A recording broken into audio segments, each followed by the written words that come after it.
So in this way, first one have to look for the begin, the cause, how to develop the compassion. So compassion is the cause of compassion is the loving kindness. Loving kindness is the cause of compassion. Then result of the loving kindness is the compassion.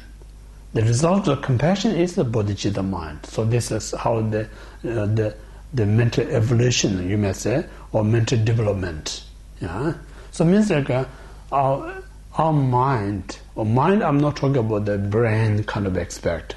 Neither I'm not talking about mind is this eye or ear consciousness. I'm talking more like a mental consciousness. So this mental consciousness, one need to completely in a loving nature. When you're completely in embodiment and the quality of the loving kind of a consciousness, so this very mind, then it produces the clear compassions. So this way, one need to train oneself to be very, what we call the loving kindness. So in order to train the loving kindness, I mentioned earlier, you need to have a condition requirement. If there's no condition, then you cannot develop the loving kindness. Even though you may have a seed, but if without a condition, nothing to grow. So in this way, one need to kind of use such an object. So what object that helps you to develop the loving kindness? Because of loving, when we talk about the loving kindness,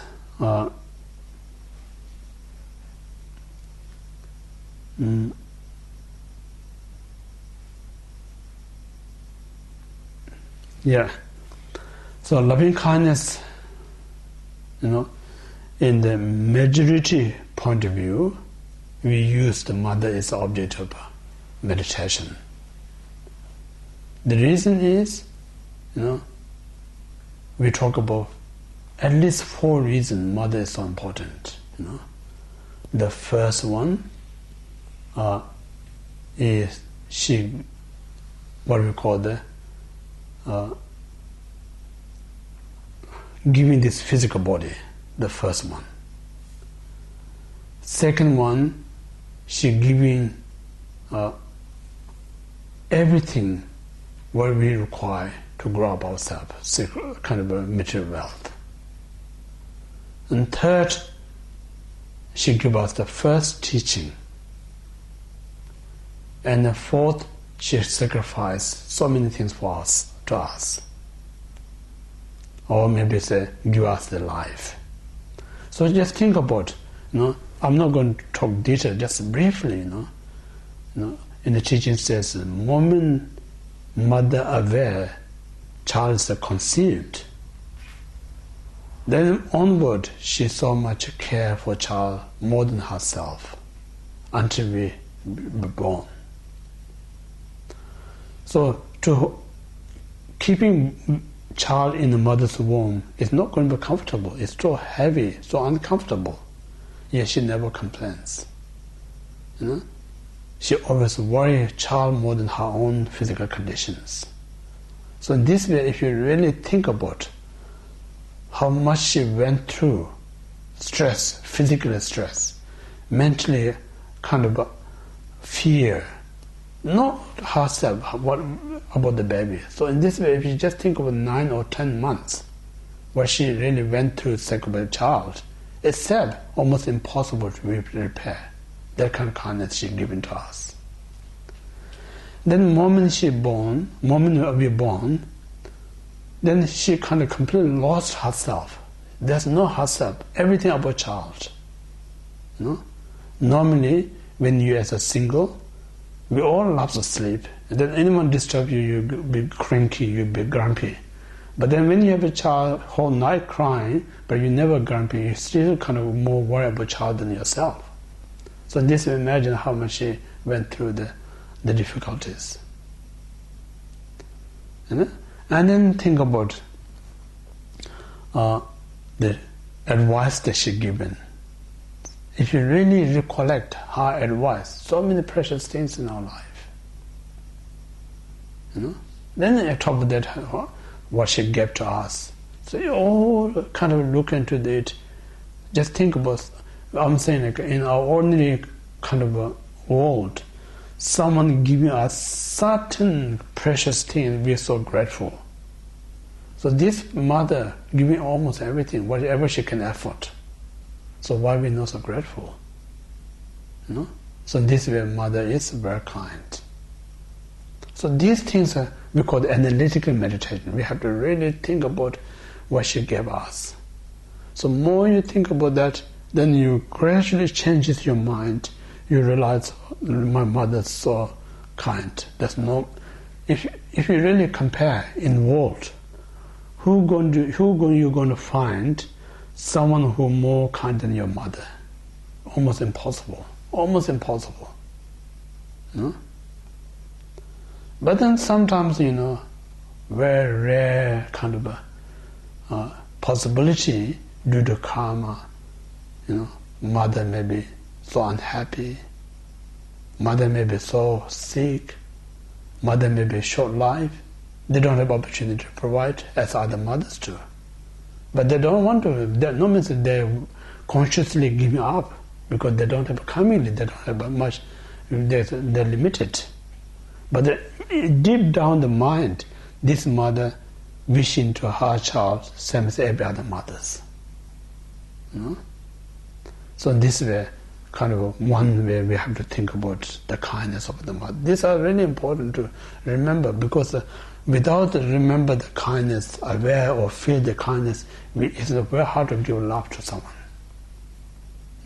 So whole idea is, of course, that very moment when you're training, you're not doing such great things to your mother, just practice loving kindness. What it's doing is like it's making your this very selfish mind, very deluded mind, turning into such a loving nature.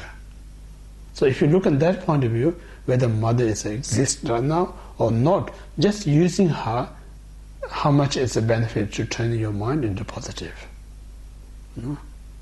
So this way, we think about the mother is the most kind, with the reason, not just without reason, with the reason.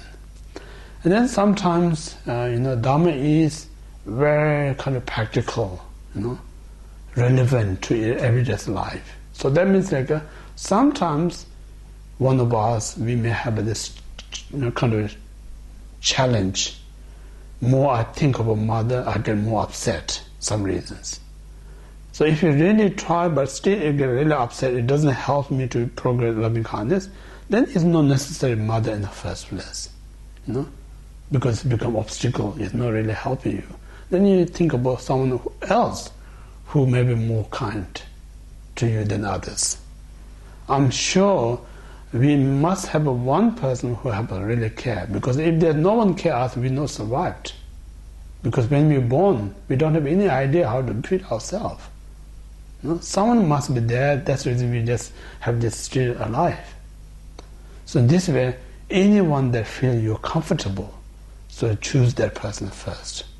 Think of that person as a kind. All this past, I'm not happy with him or her because I'm not getting what I want from him or her. But the reality, he or she gave me more than what I can expect. These things are really important. So all this reason, then eventually it may help you to realize that this person is so valuable, so important. So only that time, then there's not much heart to wish that person to be happy, in the course of happiness. So in this way, one need to train. This is called the mind training. Really, these are the very valuable training, because the more you train this way, what's going to get out of it is like you become like a very loving nature. So when you have a very loving nature, that very loving state of mind, there's not going to be selfish that much. There's not much going to be attachment, arrogance, anger and so forth. So many things can be resolved. So there's so many benefits out of that. So in this way, you may say the benefits a lot about this. Then once you feel so easy, not difficult to practice this love to that person, then now it's a change to the second most kind person, your father, whoever. So think about that. So in this way we talk about, usually we call 3 groups. So different teaching talk about slightly different, whatever you use is alright. We saw first one's the loved one, and then second your most difficult person, and third the very stranger, completely stranger. So whole idea is like a minor practice. You must love to every sentient beings. That means that I mentioned earlier, when you're loving certain number of people, you're using your capability is very limited. If you use larger number of beings, then you're using very much of what you can capable. Then if you think about everyone, then you're using completely, so you not miss anything out of it. So in this way, it's so important to aware. While I have such an opportunity, why I'm not using everything what I have. This is the time, Like in our mundane world, we all talk about, I don't want to miss out anything. That's the reason we're rushing everywhere, If you really don't want to miss out anything, then you should love to everyone. Then you don't miss anything. But you're loving certain people, but most you're not loving, you're missing everything. We have this culture, but we're using this culture in the wrong way. So we have this habit, so we should use this habit in the right way.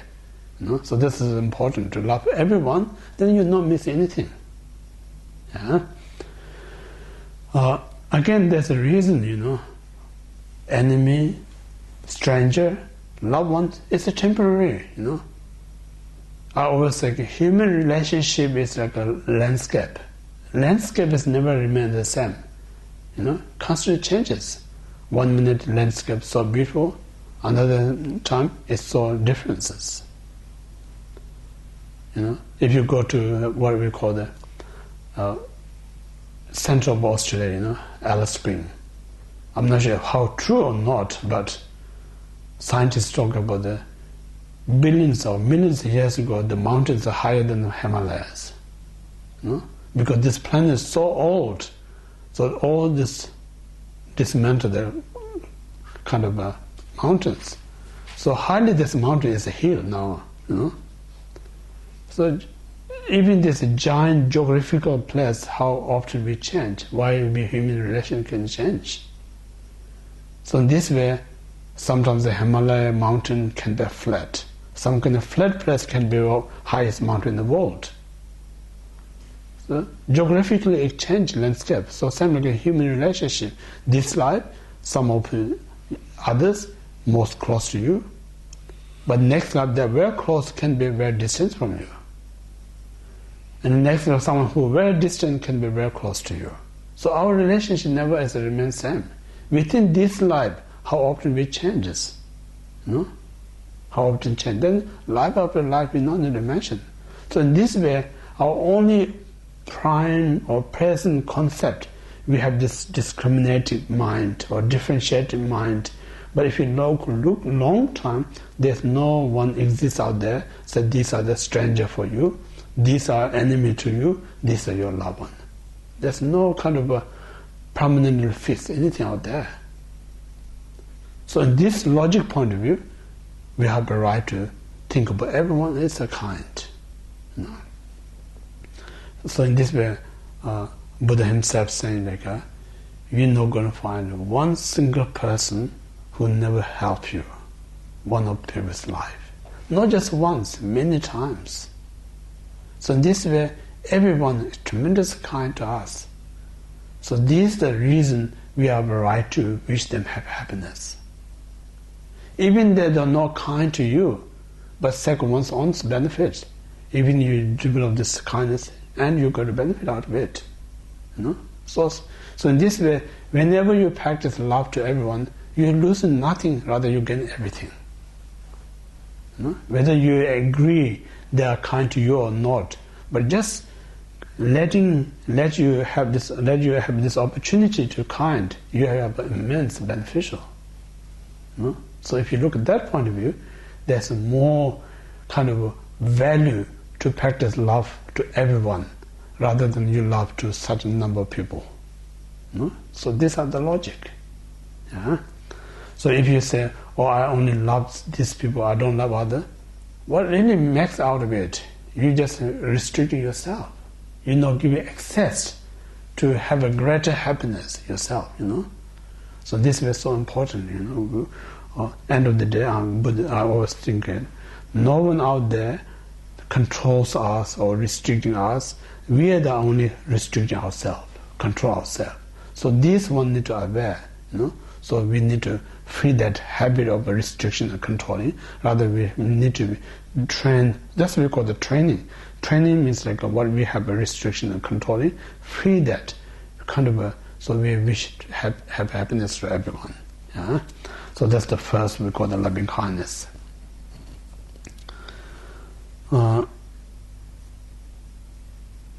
Then sometimes also good to think about briefly, health beings, how much they're really suffering there. Last time we talked about wish them have happiness. Then think about the animals, hungry ghosts, human. Sometimes just reflecting them, also it helps you to, I really need to open my heart, wish them have happiness.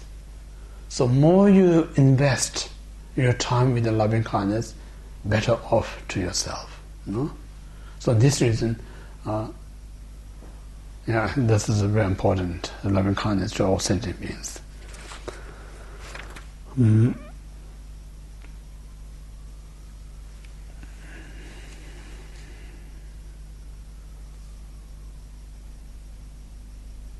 So this way,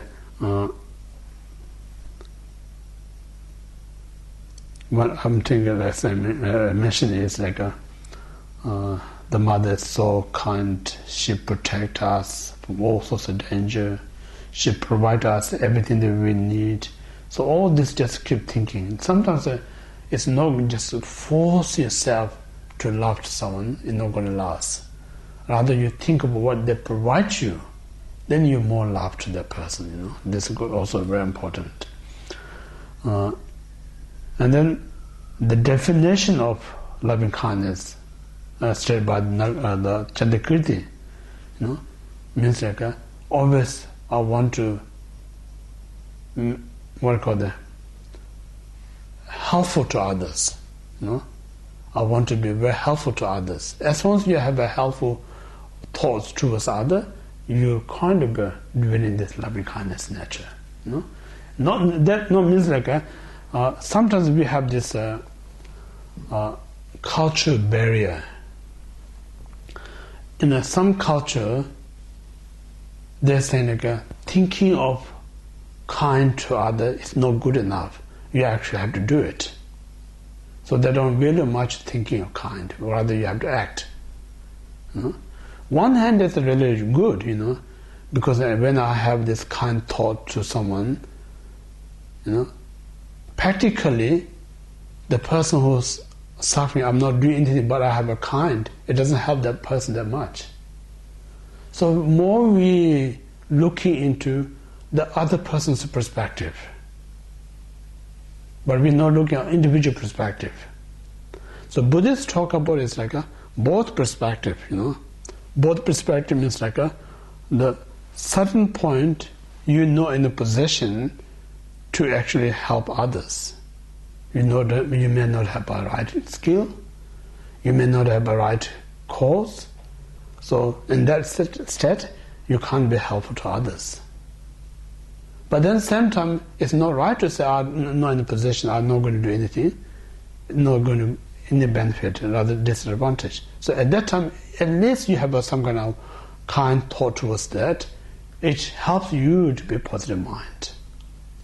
So one day, this very positive mind is strong enough to actually help others. Can you get my point? So it's look at different point of view. In some culture, point of view is like when I have a kind thought, but that's not really helping others, so it's no value. you need to actually go and help the person. But Buddha is saying you no need to, if you have in a position to help others, it's really good to go and help others. If you're not in a position, you still is good enough to have a kind thought. No? So this reason is so important. Obviously you have this thought. For instance, we live in some kind of a arrogant world. You know? Give you a few examples, Sometimes culture, different culture. If I give you an example, one culture said when you get very old, you don't accept old. Still think I'm fit, I'm young. That kind of attitude, mind. Then another culture thinks you are very old, you need help. They give you a chair to sit on. Soon there's somebody who offer you a chair, you get offended. Are you telling me I'm old? Then the person says, can I kind of run together, who can run faster? Kind of a negative thought comes up. So it really means and that way, sometimes physically it's very hard to help someone who's not accepting. So that time you have to mentally have this kind of thought: wish this person less suffer, wish this person less arrogant, wish that person more happier. So that time your thought, positive thought towards someone, then practically helping. So this way it's always important what circumstances is the best. Sometimes the thought and action both is so good, you can use both. Sometimes the action is important than thought, then you use action. Some other times the thought is better than action, you use thought. So in this way, always not necessarily some conditions. So in this way, you need to be very flexible when you help others. So whatever require, according that you provide their help, that's what we call the loving kindness. So in this way, the loving kindness is kind of I always say you never kind of look your point of view. You always look others' point of view. Then you'll be more helpful, because what the person requires, rather than what I can do it. So if you just so much, even you have a genuine, honest thought, but if you don't look others' point of view, sometimes they get offended. Then and you get upset. I try to help you, but this person is so arrogant. This negative thought comes up. So the moment negative thought comes, all your good intentions just jeopardize. So the reason is not because people personally react negatively, no, because your expectation, lack of skill. So there's so many requirements. So in this way, we wish them have happiness and cause them have happiness. So this term happiness is not just talking about mundane kind of happiness. So happiness is what it refers is like an absence of unhappiness, absence of suffering. Absence of unhappiness, suffering is happiness. So that kind of happiness, wish to have that happiness. So within the happiness, we talk about three types of happiness. The first one, happiness for this and next life. Second is happiness for one's own liberation. And third is happiness to attain Buddhahood. So one of the three, we should have this one to someone. So this loving kindness. So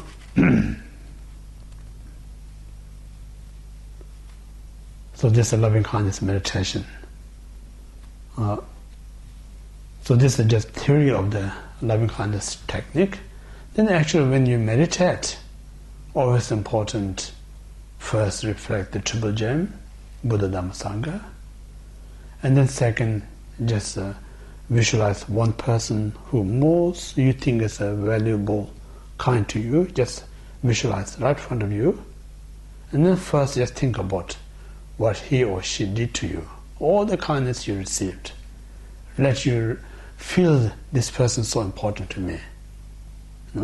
Once you feel so important to you, then think about this person want to be happy, but right now, directly, he or she is unhappy.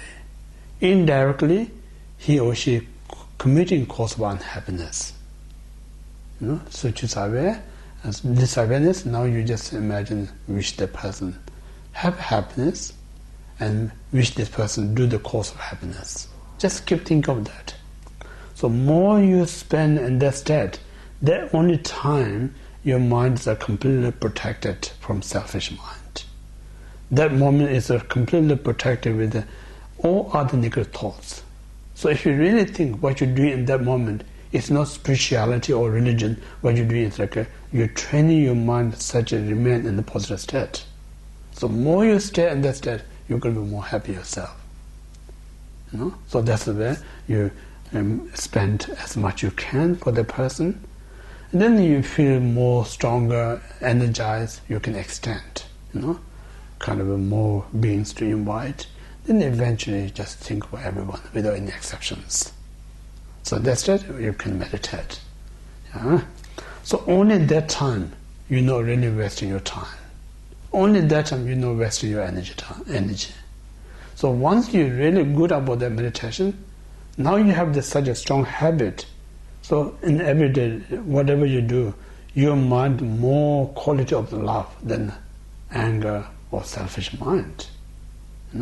So that means like while you're meditating, it's kind of manufacture or factory, creating your mind in such a loving nature.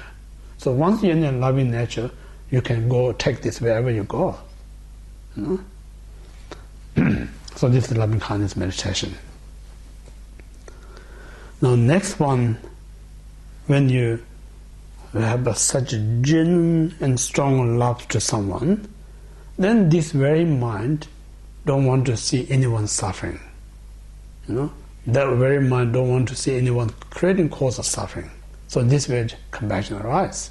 If you don't have a loving kindness, compassion is not going to come. So compassion means like wishing others free from suffering and cause of suffering. So to meditate that again, same kind of way. The first, you use this compassion meditation to most kind person to you.